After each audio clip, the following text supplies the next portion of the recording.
بسم اللہ الرحمن الرحیم۔ یہ واقعہ ہمارے چھوٹے سے ضلع سہیوال کا ہے، جہاں پر ایک وزیر نامی عورت بہت زیادہ مشہور تھی۔ میرا نام شبانہ ہے۔ میری شادی صرف اولاد کے لیے کروائی گئی تھی، کیونکہ میرے شوہر کی ماں کینسر کی مریضہ تھی اور ڈاکٹرز نے ان کو کہہ دیا تھا کہ وہ 1.5 سال کے بعد اس دنیا سے چلی جائیں گی۔ ان کے علاج کے لیے 70 سے 80 لاکھ روپے چاہیے تھے، جو کہ ان لوگوں کے پاس نہیں تھے۔ ادھر ادھر سے بھی کرتے تب بھی یہ لوگ اتنے پیسے نہیں جمع کر سکتے تھے۔ میرا شوہر بھی اس گھر میں صرف کمانے والا تھا۔ میرے سسر اس دنیا سے جا چکے تھے۔ رشتہ دار لوگوں کو ویسے ہی اچھا نہیں سمجھتے تھے، یا پھر یہ رشتہ داروں کو برا سمجھتے تھے۔ بہرحال ان کے ہاں زیادہ آنا جانا نہیں تھا، اس لیے بوڑھی ساس نے کہا کہ مرنے سے پہلے بیٹے کی شادی کروانا چاہتی ہوں، تاکہ پوتے پوتیوں کی شکل دیکھ کر ہی اس دنیا سے جا سکوں۔ میں نے اس شخص کو محلے میں آتے جاتے دیکھا تھا اور مجھے یہ شخص بہت اچھا لگا تھا۔ جب مجھے تصویر دکھائی گئی تو میں نے پہچان لیا۔ بس ایسے ہی کسی دن سوچ کر یہ سوچ لیا تھا کہ اچھا خوبصورت جوان ہے۔ یہ نہیں پتا تھا کہ یہی میرا شوہر بن جائے گا۔ میرے گھر رشتہ آیا۔ میرے ماں باپ نے بھی صورتحال کا لحاظ کیا۔ ہم لوگ ویسے بھی شادیوں پر زیادہ دھوم دھام کرنے سے عادی نہیں تھے۔ میرے کان کے پاس ایک کالا نشان تھا، جس کو میں ہمیشہ چھپا کے رکھتی تھی۔ میری ماں نے کہا کہ جب تک شادی نہیں ہو جاتی کسی کو بھی اس بارے میں پتہ نہیں چلنا چاہیے۔ حالانکہ وہ نشان بہت ہی غور کرنے پر نظر آتا تھا، پر میری ماں کا کہنا تھا کہ لڑکیوں کے چہرے پر نشان ہو تو لوگ ہزاروں طرح کی باتیں بناتے ہیں ساری زندگی۔ میں نے بال ایسے کٹوائے تھے کہ وہ نشان نظر نہیں آتا تھا۔ یہ بھی ہمارے حق میں بہتر ہی تھا کہ شادی سادگی سے ہو رہی تھی، ورنہ میرے رشتہ دار کچھ اس قسم کے بھی تھے جو مجھے نیچا دکھانے کے لیے کوئی جھوٹ بھی بول سکتے تھے۔ سادگی کے ساتھ نکاح ہو گیا اور انہوں نے اب چھوٹی سی ولیمہ کی رسم بھی کی تھی۔ اس کے بعد میں نے اپنا گھر سنبھالنا شروع کر دیا۔ میں خوش تھی کیونکہ مجھے میری پسند کا شوہر مل گیا تھا۔ میرا شوہر بہت زیادہ خوبصورت تھا۔ اس کی آنکھیں سبز کلر کی تھی، اس لیے وہ اور بھی زیادہ حسین لگتا تھا۔ اس کا نام دانش تھا۔ اس نے شادی کی پہلی رات ہی مجھے کہہ دیا کہ ہمیں جلد سے جلد بچہ پیدا کرنا ہوگا، کیونکہ میری ماں کی موت سے پہلے میری ماں میرے بیٹے یا بیٹی کو دیکھ کر جانا چاہتی ہے۔ مجھے بھی اس بات سے کوئی مسئلہ نہیں تھا، کیونکہ وہ بہت اچھی عورت تھی اور ان کی اتنی سی خواہش تھی کہ ایک ایسا انسان جو بستر مرگ پر پڑا ہے اور اس کو پتا ہے کہ اس نے مر جانا ہے، اس کے بارے میں سوچ کے تو واقعی دل بہت گھبراتا ہے۔ مجھے میری ساس سے کوئی مسئلہ نہیں تھا۔ میں نے اپنے شوہر کو کہا کہ جیسے وہ چاہتی ہیں ویسا ہی ہوگا، اور خیر سے شادی کے دوسرے مہینے کے شروع میں ہی مجھے حمل بھی ہو گیا تھا۔ سب لوگ بہت زیادہ خوش تھے اور میری ساس میرے شوہر نے بھی سکھ کا سانس لیا اور اس نے کہا کہ سب کچھ خیریت سے ہو جائے گا۔ ویسے بھی ڈاکٹر سے بات ہوئی تو ڈاکٹر نے کہا کہ میری ساس کے پاس 1.5 سال ہے، لیکن کیا پتا ان کی زندگی اس سے زیادہ ہوتی۔ وہ پھر بھی کوشش کر رہا تھا کہ کسی طرح پیسوں کا انتظام ہو جائے، لیکن سچ تو یہ تھا کہ ان کے پاس کچھ بھی نہیں تھا۔ گھر اپنا تھا، لیکن گھر کو بیچ کے 40 لاکھ سے زیادہ پیسے نہیں آنے والے تھے۔ میں بھی بہت زیادہ خوش تھی۔ میرے شوہر نے کہا کہ زیادہ کام نہیں کرنا، اپنا بہت خیال رکھنا، لیکن اس گھر میں کوئی کام کرنے والا تھا نہیں، اور شاید میری غلطی تھی کہ میں نے کپڑے دھوئے۔ میں کپڑوں کو ڈالنے کے لیے چھت پر لے گئی اور میری طبیعت خراب ہو گئی۔ ڈاکٹر نے بتایا کہ ان کا حمل ضائع ہو گیا ہے۔ یہ خبر ہمارے لیے قیامت تھی۔ ہم لوگ بہت زیادہ پریشان ہو گئے۔ 1-2 ہفتے تو ساس کو بتایا بھی نہیں، پھر بتانا پڑ گیا۔ وہ بھی بہت پریشان ہو گئی۔ ڈاکٹر نے مجھے کہا کہ تمہاری طبیعت ٹھیک نہیں ہے، اس لیے 3 مہینے تک تم نے دوبارہ بچہ پیدا کرنے کی کوشش نہیں کرنی۔ میں نے ڈاکٹر کی یہ بات اپنے شوہر کو بتائی تو ڈاکٹر کی بات سننے کے بعد شوہر نے کہا کہ کوئی ضرورت نہیں ہے اس کی باتوں میں آنے کی، یہ سب کو ایسے ہی کہتی ہیں، ان کا بس چلے تو یہ ساری عورتوں سے وقفہ کروائیں۔ پتہ ہے نا وقفہ کرنا حرام ہوتا ہے۔ میں نے کہا کہ میں وقفہ کرنے کے لیے نہیں کہہ رہی ہوں، لیکن 2-3 مہینے کا وقت تو مجھے دیا جا سکتا ہے، نہیں تو میری طبیعت خراب ہو جائے گی۔ پر میرے شوہر نے کہا کہ نہیں، میں نے پہلے دن بتایا تھا۔ میں نے کہا کہ کیا اس بات کا مطلب یہ ہے کہ آپ نے مجھ سے شادی صرف بچہ پیدا کرنے کے لیے کی ہے؟ مجھے امید نہیں تھی کہ میرا شوہر جواب میں کچھ ایسا بولے گا۔ اس نے کہا کہ تم سے شادی کی بات نہیں ہے، میں نے شادی صرف اس لیے کی ہے کیونکہ میری ماں میرے بچے کو دیکھنا چاہتی تھی، ورنہ مجھے ابھی شادی کرنے کی کوئی ضرورت نہیں تھی۔ امی میرے لیے فکر ہے اور تم میرے لیے مجبوری، اور بچہ میرے لیے ضرورت۔ اگر تم نہیں پوری کر سکتی تو میں کسی اور سے بھی شادی کر لوں گا اور اپنی ماں کی آخری خواہش ضرور پوری کروں گا۔ میں اپنے شوہر کی بات پر حیران رہ گئی، اسے میری کوئی فکر نہیں تھی۔ میں نے سوچ لیا کہ اس سے بات نہیں کروں گی، میری صحت بھی ضروری تھی، میں بھی تو کسی کی بیٹی تھی، کیا میں ایک زندگی نہیں تھی؟ جو اس نے اپنی مرتی ہوئی ماں کی تو فکر تھی، لیکن میری زندگی کی کوئی فکر نہیں تھی۔ لیکن اس معاملے میں میرے شوہر نے میری بات نہیں مانی اور اگلے مہینے میں پھر سے حمل سے ہو گئی، پر اس دفعہ وہ خود میرا بہت زیادہ خیال رکھ رہا تھا۔ پر محلے سے ایک عورت آئی جو میری ساس کی دوست بنی ہوئی تھی، اس نے آ کر میری ساس کو ایک دائی کے بارے میں بتایا کہ بہت ہی قابل دائی ہے اور جس کا بھی کیس مشکل ہوتا ہے وہ حل کر دیتی ہے، اس کے پاس تو وقت ہی نہیں ہوتا، تقریباً ہر روز ہی وہ کسی کے پاس کیس کرنے کے لیے گئی ہوتی ہے۔ اس کا نام وزیرہ ہے، بہت ہی زیادہ قابل ہے، عمر اس کی شاید 50 سال ہوگی۔ اس کا کام کرنے کا اپنا ہی طریقہ ہے، اس کے ساتھ ایک عورت ہوتی ہے، اس کے علاوہ کمرے میں کسی کو کھڑا بھی نہیں ہونے دیتی، زیادہ باتیں بھی نہیں کرتی، لیکن مشکل سے مشکل کیس کو بھی وہ سنبھال لیتی ہے اور دیکھ کر بھی بتا دیتی ہے کہ نارمل ڈیلیوری ہے یا پھر آپریشن ہونے والا ہے۔ میں تو کہتی ہوں کہ ایک دفعہ اس کے پاس لے جاؤ۔ اس عورت نے وزیرہ کی اتنی تعریفیں کی اور بیٹھے بیٹھے کوئی 10 مسائل بتا دیے جو بالکل ہی ناممکن تھے، لیکن اس نے حل کر دیے تھے۔ ایسی عورتوں کے بھی اس نے نارمل کیس کروائے تھے جن کو ڈاکٹر نے کہا تھا کہ ان کا آپریشن ہوگا اور آپریشن کے دوران ان کی اور ان کے بچے کی جان کو خطرہ بھی ہو سکتا ہے۔ ایسے میں میری ساتھ نے کہا کہ ہمیں ضرور چیک اپ کروانا چاہیے، لیکن میں نے یہ بات اپنے شوہر کو نہیں بتائی تھی کیونکہ مجھے کسی دائی پہ اتنا بھروسہ نہیں تھا۔ اور جب ڈاکٹر کے پاس گئی تو ڈاکٹر نے کہا کہ آپ کا پہلے حمل ضائع ہوا تھا، پھر آپ نے دوبارہ سے حمل پلان کر لیا، آپ کا بچہ ضائع ہونے کا بھی بہت زیادہ خطرہ ہے۔ میں بہت پریشان ہوں۔ میں نے کہا کہ ڈاکٹر اگر ابھی آپ نے مجھے یہ خبر سنائی کہ میرا حمل ضائع ہونے والا ہے تو آپ یقین کریں گے اگلے مہینے میں پھر سے حمل سے ہو جاؤں گی، کیونکہ میرا شوہر اس بارے میں میری کوئی بات نہیں سن رہا ہے۔ میں نے ڈاکٹر کو ساری صورتحال بتا دی۔ انہوں نے کہا کہ یہ تو بہت بڑی بیوقوفی ہے، اگر اس کی ماں مرنے والی ہے تو اس کا مطلب یہ ہے کہ وہ ساتھ تمہیں بھی بھیج دیں۔ میں نے کہا کہ آپ مجھے اچھی سی دوائی دیں، کچھ بھی کریں، بس میری جان بچا لیں، نہیں تو میں یہی کرتی رہوں گی۔ انہوں نے کہا کہ آپ تو یہ اللہ پہ چھوڑ دو، ہم لوگ زیادہ سے زیادہ کیا کر سکتے ہیں۔ مجھے کافی ساری دوائیں اور احتیاط بھی بتائیں کہ 1-2 مہینے بعد میں نے پھر سے ڈاکٹر کے پاس گئی۔ ان کا کہنا تھا کہ ویسے تو سب کو ٹھیک ہے، لیکن تمہارا عمل بہت ہی زیادہ مشکل ہے اور تم بس دعا کرو اللہ سے کہ 7 مہینے کسی طرح گزر جائیں، اس کے بعد اس کا مسئلہ نہیں ہے۔ میری ساس کی دوست ایک دن وزیرہ کو لے کر ہمارے گھر ہی آ گئی۔ میری ساس نے مجھے ڈانٹا بھی کہ میں نے جب تمہیں ایک بات کہی تو تم اس پر کام کیوں نہیں کرتی۔ میں اپنے شوہر کو کوئی بھی بات بتا دی تو وہ اپنی ماں کو ضرور بتا دیتا اور وہ بھی بار بار پوچھتی تھی بچے کے معاملے میں، ان کو ہر بات جاننی ہوتی تھی اور میرا شوہر بھی یہ بات نہیں چھپاتا تھا، وہ کہتا تھا کہ یہ کوئی چھپانے والی بات نہیں ہے۔ میری ساس یہ بھی کہتی تھی کہ ڈاکٹر کے پاس جا کر تو صحیح انسان بھی بیمار ہو جاتا ہے، وہ جان بوجھ کے کہتا ہے کہ یہ بھی مسئلہ ہے وہ بھی مسئلہ ہے، تاکہ وہ ڈھیر ساری دوائیاں لکھ کے دے سکیں، اپنی بیوی کو کہ آرام سے بیٹھ جائے اور اسی دائی سے اپنا علاج کروائے۔ میں کمرے میں گئی، وزیرہ دائی بیٹھی ہوئی تھی تو میں نے اسے دیکھ کر حیران ہوئی کیونکہ یہ تو بوڑھی عورت تھی اور اس کی عمر کم سے کم 55 سال ہوگی، اور مجھے اس بات کی فکر تھی کہ اگر زیادہ بوڑھی ہوئی تو اتنی ہی اس کی سوچ بھی پرانی ہوگی، یہ پرانے طریقوں پر یقین کرتی ہوگی۔ میں اس کے ہاتھے نہیں چڑھنا چاہتی تھی، لیکن میری ساتھ نے مجھے اس کے سامنے بٹھا دیا اور اس نے مجھے غور سے دیکھنا شروع کر دیا۔ اس کے بعد اس نے مجھے کہا کہ میں لیٹ جاؤں اور میرا چیک اپ بھی کیا۔ مجھے بہت برا لگ رہا تھا اور مجھے غصہ بھی آ رہا تھا۔ اپنے شوہر کے سامنے اپنی ساس کی کوئی برائی نہیں کر سکتی تھی کیونکہ وہ بستر مرگ پر پڑی تھی، لیکن سچ بات تو یہ تھی کہ وہاں پر پڑے ہوئے بھی میری ساس نے میری زندگی حرام کر دی تھی۔ وہ مجھے گھر کے کسی معاملے میں بولنے نہیں دیتی تھی، ہر بات ان کو بتا کر کرنی پڑتی تھی اور ان کے لیے پرہیز کھانا بنتا تھا تو وہ کہتی تھی کہ تم دونوں بھی وہی کھا لو، آپ 3 لوگ ہیں، اس گھر میں الگ سے کون سا کھانا بنائیں، پہلے ہی بہت خرچ ہو رہے ہیں۔ انہوں نے اپنے کمرے میں بیڈ بھی اس جگہ پر رکھا تھا جہاں سے کمرے سے ڈائریکٹ وہ کچن کی طرف دیکھ سکتی تھی۔ میں خود کچھ بنا کر بھی نہیں کھا سکتی تھی، پورا دن وہ مجھ پر نظر رکھتی تھی، جو کام وہ خود نہیں کر سکتی تھی ان کے بارے میں مجھ سے پوچھ لیتی تھی اور مجھ سے ایسے سوال بھی کر لیتی تھی جو ان کو نہیں کرنے چاہیے تھے۔ وزیرہ نے مجھے چیک اپ کیا اور اس کے بعد کہا کہ واقعی اس کا کیس تو بڑا مشکل ہے، لیکن یہ بات تو ہم اسے پہلے بھی بتا چکے تھے۔ وہ کون سی نئی بات بتا رہی تھی؟ میں نے اس سے کہا کہ بہت مشکل ہو جائے گی، اس وقت اگر ڈاکٹر کے پاس گئے تو وہ سیدھا یہی کہیں گے کہ آپریشن کر دو، اور آپریشن کے دوران بچے کی جان کو بھی خطرہ ہو سکتا ہے۔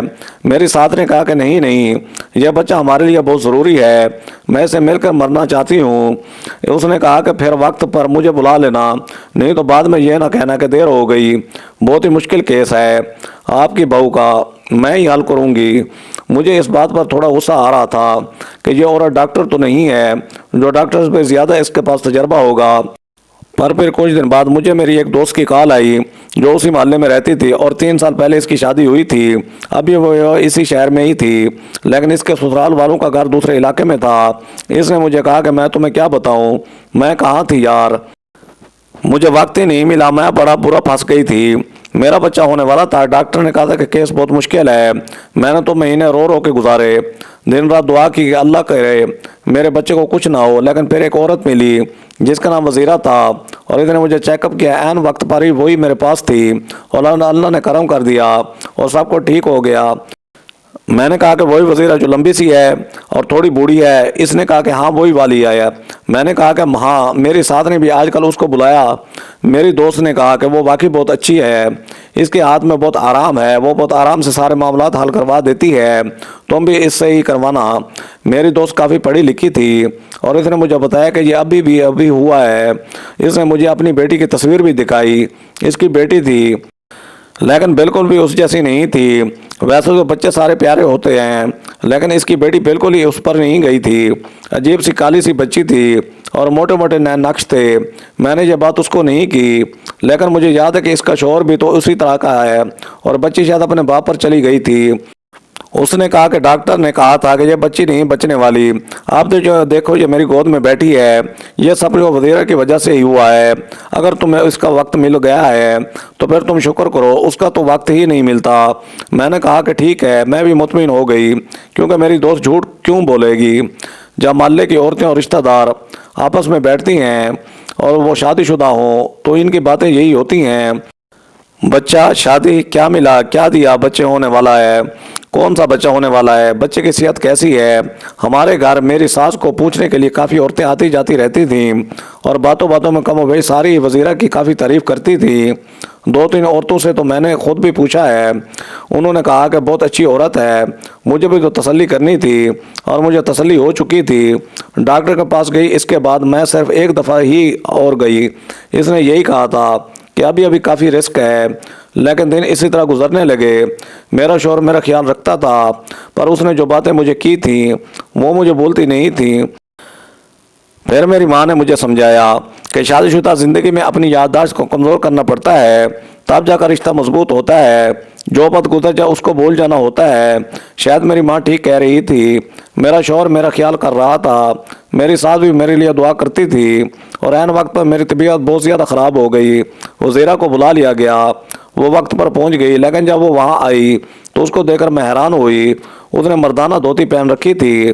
میرے ساتھ ایک محلے کی عورت بھی کھڑی تھی جو میری ساس کی دوست تھی، وہ بھی موجود تھی۔ میں نے کہا کہ اس نے کیسے کپڑے پہنے ہوئے ہیں؟ تو اس نے کہا کہ یہ بچے کی ڈیلیوری کرتے ہوئے ایسے ہی کپڑے پہنتی ہے، اب اس کے پیچھے کیا راز ہے یہ ہمیں نہیں پتا، لیکن شاید اس لیے پہنتی ہوگی تاکہ یہ پرسکون رہے۔ تم آرام کرو، میں تمہارے لیے دعا کرتی ہوں۔ میں نے کہا کہ آپ میرے ساتھ کھڑی نہیں ہوں گی۔ میرے ماں باپ بھی نہیں پہنچ پائے تھے کیونکہ وہ عمرہ کرنے کے لیے گئے ہوئے تھے۔ اس نے کہا کہ نہیں، یہ پاس کسی کو بھی کھڑا نہیں ہونے دیتی، اپنی عزت اپنے ہاتھ میں ہے، اگر اس کی بات سے اختلاف کیا جائے تو یہ ڈانٹنا بھی شروع کر دیتی ہے۔ اب تم اس کے حوالے ہو، جیسا کہ کرتی جانا، نہیں تو تمہیں بھی ڈانٹ دے گی۔ میں نے کہا کہ کیا؟ مجھے تو پہلے ہی شک تھا، اور درد بھی بہت زیادہ ہو رہا تھا۔ خیر میری ڈیلیوری اس نے کروا دی، اور واقعی مجھے زیادہ تکلیف نہیں ہوئی۔ بچے کے رونے کی آواز بھی آئی تھی، اس کا مطلب سب کو ٹھیک تھا۔ لیکن ابھی آدھا گھنٹہ گزرا تھا، وزیرہ بچے کو اپنی گود میں لے کر ایک طرف بیٹھی تھی۔ مجھے پتہ چلا تھا کہ میرا بیٹا پیدا ہوا ہے جب اس نے اچانک سے چیخنا چلانا شروع کر دیا، اور کہا کہ توبہ توبہ، اللہ معاف کرے، اللہ کی مرضی ہے، اس میں ہم کیا کر سکتے ہیں۔ اس کا کہنا تھا کہ بچہ اس دنیا میں نہیں ہے، مر چکا ہے۔ یہ بات سن کر میرے قدموں تلے سے زمین نکل گئی اور میں بے ہوش ہو گئی۔ جب مجھے ہوش آیا تو صبح ہونے کے بعد پھر سے رات ہو چکی تھی۔ اس کا مطلب مجھے 1 دن کے بعد ہوش آیا۔ میرا بچہ لے گئے تھے اور اس کو دفنا بھی دیا گیا تھا۔ میرا شوہر اداس کھڑا تھا اور میری ساس ابھی تک رو رہی تھی۔ اتنے کہا کہ میں تو ہوں ہی بدقسمت، میری تو بہو بھی بدقسمت ہے، بچے کو پیدا کیا لیکن 15 منٹ بعد بچہ مر گیا، تو میں کیا نصیب لے کر آئی ہے میری بہو۔ یہ گھر تو پہلے ہی دکھوں کا مارا ہوا تھا، ہم نے سوچا کہ اس کے قدم پڑیں گے تو کچھ بہتری ہو جائے گی، لیکن اتنا تو ہمیں کہیں کا نہیں چھوڑا، اور وزیر نے یہ بھی کہا کہ اب یہ دوبارہ ماں بھی نہیں بن سکتی۔ مجھے ایسا لگتا تھا کہ قسمت ہاتھ دھو کے میرے پیچھے پڑ گئی ہے، ایک طرف میرے بچے کا دکھ اور دوسری طرف یہ دکھ کہ میں دوبارہ کبھی ماں نہیں بن سکتی۔ میری طبیعت بہت خراب تھی، میں 2-3 ہفتے بیمار رہی، روتی رہی۔ ایک عورت نے بتایا کہ تمہارا بچہ بہت زیادہ خوبصورت تھا، تمہارے شوہر پر گیا تھا، تمہارے شوہر کی طرح اس کی سبز آنکھیں بھی تھیں، میں نے تو اپنے بچے کو ٹھیک سے دیکھا بھی نہیں تھا، اور وہ دنیا سے چلا گیا اور میری دسترس سے بھی دور ہو گیا۔ میں بہت زیادہ پریشان تھی، ایک دفعہ ڈاکٹر کے پاس گئی، ان کو سب کچھ بتایا، انہوں نے کہا کہ آپ کا کیس واقعی بہت زیادہ مشکل تھا، ممکن ہے کہ اگر آپ یہاں پر ہوتی تب شاید آپ کے ساتھ یہی ہوتا۔ ہم نے تو آپ کو پہلے ہی کہا تھا۔ میں بہت زیادہ پریشان تھی اور بہت چپ چاپ بیٹھی رہتی تھی۔ تقریباً 1 مہینہ گزر گیا اور اس کے بعد میں نے اپنے کانوں سے ایک بات سنی کہ میری ساس میرے شوہر کو کہہ رہی تھی کبھی میں زندہ ہوں، ہو سکتا ہے کوئی معجزہ ہو جائے تو جلد از جلد کسی لڑکی سے شادی کر لو، چاہے وہ جیسی بھی ہو، بس اسے شادی کر کے جلدی جلدی بچہ پیدا کر دو۔ میری زندگی کا تو اور کوئی مقصد نہیں ہے، اس عورت سے تو اب بچہ پیدا ہونے والا نہیں۔ فی الحال اس عورت کو فارغ مت کرو، اس کا معاملہ بعد میں طے کر لینا، لیکن میری آخری خواہش کا احترام کرو۔ میں نے یہ بات سنی تو میں کھل کے سامنے آ گئی۔ میں نے کہا کہ آپ اس طرح پڑھی ہیں، اس کا مطلب یہ نہیں ہے کہ آپ جو چاہیں کریں گی، آپ کا تو کام بنتا ہے کہ جاتے جاتے اپنے بیٹے کو کوئی عقل کی بات سکھا کر جائیں۔ میرے ساتھ جو ہوا وہ میں نے خود تو نہیں کیا، اس میں بھی آپ کے بیٹے کی غلطی تھی۔ ڈاکٹر نے کہا تھا کہ آرام کرنے دیں، مجھے بچہ پیدا کرنے کی مشین نہ سمجھے، لیکن ڈاکٹر کی بات نہ مانی، میرا بھی نقصان کروایا آپ نے، ہمارا بچہ بھی اس دنیا سے چلا گیا۔ میرے شوہر نے میرے منہ پر تھپڑ دے مارا کہ میری ماں مرنے والی ہے، تم اس کے ساتھ کس لہجے میں بات کر رہی ہو؟ میری زندگی برباد ہو گئی تھی، سمجھ نہیں آتی تھی کہ کیا کروں۔ میرے ماں باپ آج عمرے پہ گئے تھے اور ان کے وہاں پہ کوئی رشتہ دار بھی رہتے تھے، اس لیے انہوں نے 2-3 مہینے وہاں سے واپس نہیں آنا تھا۔ ان کو تو ابھی تک بتایا بھی نہیں تھا کہ کیا معاملہ ہوا ہے، ان کو تکلیف نہیں دینا چاہتی تھی۔ میرے شوہر نے مجھے کہا کہ تم اس گھر میں رہنا چاہتی ہو تو رہو، نہیں تو یہاں سے چلی جاؤ، میں تمہیں طلاق نہیں دے رہا، لیکن میں نے کسی نہ کسی سے شادی ضرور کرنی ہے بچے کی خاطر۔ تمہیں بھی تو چھوٹی سی بات سمجھ نہیں آتی کہ تم سے زیادہ میں مجبور ہوں۔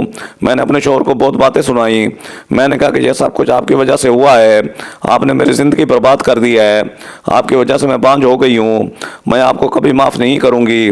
میرے شوہر نے مجھے وہیں کھڑے کھڑے کہہ دیا کہ نکل جاؤ اس گھر سے، اب تمہاری ضرورت نہیں ہے اس گھر میں، جس کام کے لیے میں نے تم سے شادی کی تھی تم اس کے قابل ہی نہیں رہی۔ میرے قدموں تلے سے زمین نکل گئی۔ میں نے اپنی دوست کو فون کیا اور کہا مجھے وہاں سے آ کر لے جائے، اور اپنے ماں باپ کو بھی یہ سب کچھ بتا دیا۔ وہ بھی 1 ہفتے میں واپس آ گئے۔ میں اپنے ماں باپ کے گھر آ گئی تھی، میری زندگی برباد ہو گئی تھی۔ میرا شوہر میری کوئی خبر نہیں لیتا تھا، اتنے دوسری شادی کر لی تھی، اب میں بس ایک زندہ لاش بنی بیٹھی رہتی تھی، کسی چیز میں دل نہیں لگتا تھا۔ ایک دن میری دوست میرے گھر آئی، اس نے مجھے کہا کہ ہماری ایک رشتہ دار ہے، اس کے گھر میں بچے کا عقیقہ ہے، چلو وہاں چلتے ہیں، تمہارا بھی دل بہل جائے گا۔ میں نے کہا کہ نہیں، مجھے وہاں نہیں جانا، میرا دل نہیں کر رہا تھا۔ اس نے کہا کہ چلنا چاہیے تمہیں، اس طرح کب تک گھر میں بیٹھی رہو گی، بیمار ہو جاؤ گی۔ میرے ماں باپ نے بھی کہا جاؤ، وہاں پر تمہاری طرح کی عورتیں اور بچے آئے ہوں گے، تمہارا دل بہل جائے گا۔ میں نے اپنی دوست کے ساتھ چلی گئی۔ اس کی وہ رشتہ دار اس کے سسرال میں سے تھی، بہت ہی زیادہ امیر عورت تھی۔ جب گھر میں داخل ہو تو حیران رہ گئے، ویسے تو یہ حقیقت تھا، پر یہاں پر اتنا زیادہ کھانا بنایا گیا تھا، اتنے سارے لوگ آئے تھے، بہت ہی امیر لوگ تھے، سب کہہ رہے تھے کہ بہت ہی امیر لوگ ہیں یہ لوگ، ان کے پاس کسی چیز کی کمی نہیں ہے، لیکن 10 سال سے اولاد نہیں ہو رہی تھی، 10 سال کے بعد بیٹا پیدا ہوا ہے، وہ بھی نہایت حسین، اس لیے تو اتنا بڑا جشن منا رہے ہیں اور پیسہ پانی کی طرح بہا رہے ہیں۔ میری دوست کو ایسی جگہوں میں جانے کا بہت شوق تھا، اس لیے تو وہ بہت انجوائے کر رہی تھی۔ میں جا کے ایک کونے میں بیٹھ گئی، تھوڑی دیر کے بعد سب کو کھانا دے دیا گیا، پھر بچے کو باہر لے کر آئے۔ وہ عورت بہت ہی شانہ لباس پہنے ہوئی تھی، اس نے بچے کو اٹھا رکھا تھا۔ میں نے جیسے بچے کو دیکھا میرے قدموں تلے سے زمین نکل گئی، میرے ہاتھ پاؤں کانپنے لگے، میری سانسیں تیز ہو گئیں۔ وہ 5 ماہ کا بچہ تھا اور میری جس دن ڈلیوری ہوئی اس دن کے بعد سے ہی 5.5 ماہ کا وقت بن رہا تھا، میں نے اس بچے کو دور سے دیکھا۔ اس کی سبز آنکھیں تھیں اور اس کے کان کے پاس ایک کالا نشان تھا۔ میں اپنے بچوں کو کیسے نہ پہچانتی؟ اگر بات صرف سبز آنکھوں کی ہوتی تو شاید مجھے غلطی ہو رہی ہوتی، لیکن یہ کالا نشان پیدائشی تھا جو میری وجہ سے میرے بیٹے کو ملا تھا۔ میں بھاگ کر اس طرف گئی، بیٹے کو گلے سے لگایا اور چلا چلا کر رونے لگی۔ سب لوگ حیران ہو گئے، انہوں نے مجھ سے بچہ لے لیا۔ میں نے رونا چیخنا چلانا شروع کر دیا، اپنی دوست کو یہ بات بتائی۔ جب میں واپس آئے تو اپنے ماں باپ کو بھی یہ سب کچھ بتایا، وہ بھی حیران رہ گئے۔ میری ماں نے کہا کہ جب تم پیدا ہوئی تو تمہارے کان کے پاس ایسا ہی نشان تھا۔ میں نے کہا کہ میرا بچہ ہے، وہ میرا ہی بچہ ہے، اس عورت نے جھوٹ بولا ہے، کوئی نہ کوئی جھوٹ بولا ہے، اس نے میرا بچہ اس عورت کو دے دیا ہے۔ مجھے نہیں پتا کہ کیا ہوا ہے، لیکن وہ میرا ہے۔ مجھے اس بات کا یقین ہے، میرے والد صاحب نے کہا کہ وہ بچہ تمہارا اور دانش کا ہے۔ یہ بات ثابت کرنے کے لیے تو صرف ایک ٹیسٹ ہی کافی ہوگا، لیکن وہ لوگ بہت امیر ہیں، پہلے ہمیں اس عورت کو پکڑنا ہوگا جس نے تمہاری ڈیلیوری کی تھی۔ میری دوست کے ساتھ مل کے ہم نے پلان بنایا کیونکہ مجھے پتا تھا کہ کوئی نہ کوئی گڑبڑ ہے۔ میری دوست نے کہا کہ میں ماں بننے والی ہوں اور وزیروں کو فون کیا۔ اس نے کہا کہ ٹھیک ہے، میں نے پہلے بھی تمہارا کیس کیا تھا اس لیے میں آ جاؤں گی۔ میری دوست نے ناٹک کیا اور نقلی عمل کا ڈرامہ رچایا۔ اس کے بعد وزیر آپ وہاں آ گئی، وہاں اس نے دروازہ بند کر دیا اور پولیس کو بھی بلا لیا اور اس کے سامنے بھی ساری بات کر دی۔ پولیس کو دیکھ کے وہ تر تر کانپنے لگی۔ پولیس میں ایک لیڈی کانسٹیبل تھی جس کا ایک تھپڑ لگتے ہی وزیرہ نے سارا کچھ بتا دیا۔ اس کا کہنا تھا کہ جب میں بچے کی ڈیلیوری کرنے کے لیے آتی تھی تو میں جان بوجھ کر دھوتی پہن لیتی تھی، اپنی دھوتی پر میں نے نشہ دوا لگائی ہوئی ہوتی تھی، بچوں کو اپنی گود میں لے کر 10-15 منٹ کے لیے ایک طرف بیٹھ جاتی تھی اور بچہ بے ہوش ہو جاتا تھا، پھر اس کے ماں باپ کو کہتی تھی کہ بچہ مر گیا ہے اور بچوں کو وہاں سے لے کر چلی جاتی تھی۔ اس کے بعد وہ بچہ کسی امیر خاندان یا کسی شادی شدہ جوڑے کو بھیج دیتی تھی، ان کو جن کے بچے نہیں ہوتے تھے۔ میری دوست نے کہا کہ پھر تم نے میرا بچہ کیوں نہیں اٹھایا؟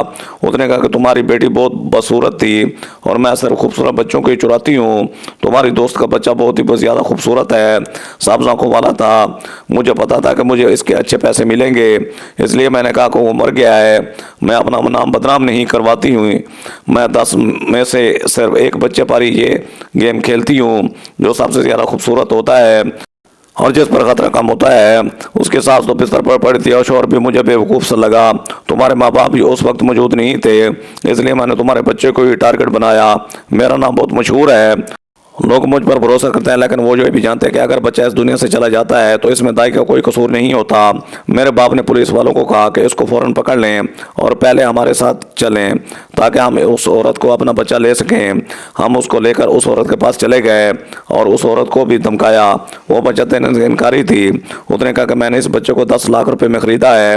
پولیس نے کہا کہ انسانی خرید و فروخت کے جرم میں ہم آپ کو پکڑ بھی سکتے ہیں، یہ بچہ ان لوگوں کا ہے، ان کو فوراً سے واپس کر دیں۔ اس عورت نے بچے کے سے کوئی لگاؤ نہیں تھا، اتنے طرح اپنے جھوٹے رتبہ اور مقام کے لیے اس بچے کو خریدا تھا، نہیں تو اتنا تو احساس ہونا تھا کہ کسی کا بچہ ہے۔ اس نے جب یہ سنا کہ اس پر کیس ہو جائے گا اور اس کے شوہر کو بھی بدنامی ہوگی، اس کا شوہر ایک بہت ہی بڑا بزنس مین تھا، تو اس نے بچہ فوراً واپس کر دیا۔ میرا بیٹا میرے پاس آ گیا، میں نے اسے گلے سے لگا لیا۔ مجھے صاحب نے کہا کہ میں یہ بات اپنے شوہر کو بتا دوں، لیکن میں نے نہیں بتائی کیونکہ اس نے میرے ساتھ بہت برا کیا تھا۔ 1 سال کا وقت گزر گیا، میں نے اپنے بچے کا نام احمد رکھا، اس کے ساتھ بہت خوش ہوں۔ جب ایک دن میرا شوہر دروازے پر آیا اور بچے کو میرے پاس دیکھ کے حیران رہ گیا، اس کی حالت بھی میری طرح ہی ہو گئی تھی، اس نے بھی اسے گلے سے لگا لیا۔ وہ پہچان گیا کہ یہ میرا ہی بیٹا ہے، لیکن میں اپنے شوہر کو دیکھ کے حیران رہ گئی، اس کی حالت بہت ہی عجیب تھی، وہ فقیر لگ رہا تھا، وہ خوبصورت شخص لگ ہی نہیں رہا تھا جس سے میں نے شادی کی تھی۔ اس کا کہنا تھا کہ میری ماں اس دنیا سے چلی گئی، میں نے جس عورت سے شادی کی وہ بانجھ تھی، اس کے ہاں بچہ پیدا نہیں ہوا اور میری ماں کی طبیعت خراب ہو گئی، وہ اس دنیا سے چلی گئی اور پھر وہ عورت بھی مجھے چھوڑ کر چلی گئی اور جاتے جاتے میرے گھر سے سارا زیور اور سونا چرا کر لے گئی۔ میں نے تمہارے ساتھ بہت برا کیا تھا، اس لیے میرے ساتھ ایسا ہوا ہے، تم اب بھی میری بیوی ہو، یہ میرا بچہ ہے، مجھے معاف کر دو، اسے میری غلطی سمجھ کر مجھے معاف کر دو اور میرے ساتھ چلو۔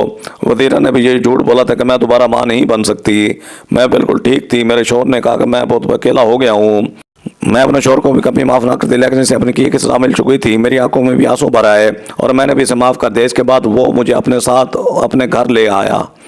ویڈیو اچھی لگے تو میرے چینل شوکت وائس کو سبسکرائب کر کے بیل آئیکن کو دبا کر آل پر کلک کر دیں تاکہ آپ کو آنے والی نیو ویڈیو کا نوٹیفیکیشن سب سے پہلے ملے۔ تھینکس فار واچنگ، اللہ حافظ۔